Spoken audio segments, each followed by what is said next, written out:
So these containers, these raised planters that we're seeing here, there's over 400 downtown that are planted every year annually. We get our plants from Countryside Greenhouses in Beatrice, Nebraska. So in the Haymarket, we feature a lot of smaller metal large planters. Those stay put every year, but we do replant them every year annually, as well as on every other lettered street, such as Q Street, P Street, and O Street, and N Street, and M Street, all feature different styles of planters that we determine at the beginning of the year, and then we order our plants. So next to me here are a style of planter called a reservoir planter. They contain about a 25-gallon reservoir that allows us to fill them up at the beginning of the week, and then the plants are able to suck up nutrients during the week, allowing us to do it once a week watering. A different style of planter that's used downtown is just a standard planter with a drain at the bottom. Those ones require to be watered every day.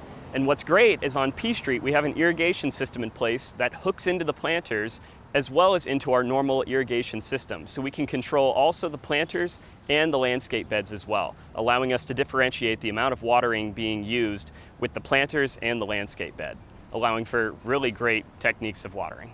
So each year, sometime usually at around August or so, we sit down with our nursery and kind of go over what worked last year, in the previous year, what has worked in years prior, and we kind of make our decision on what is going to be our next year's decisions for each planters. A lot of times we stick with what we know works good, petunias, cannas, sweet potato vine, but sometimes if we want to change it up with a specific type of grass to use as a centerpiece, that's when they'll make those decisions right then and there.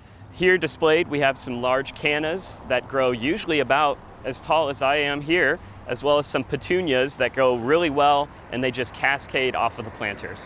I mean, truly, when you think of a downtown environment being pretty, you always think about the addition of plants being there, plants being present in that area, and being able to add such color and pizzazz into the downtown area using these planters is really important just because they look really nice and they look cool. And I think that's what's important about having planters downtown, is they add that level of care and you could almost say luxury to a downtown area.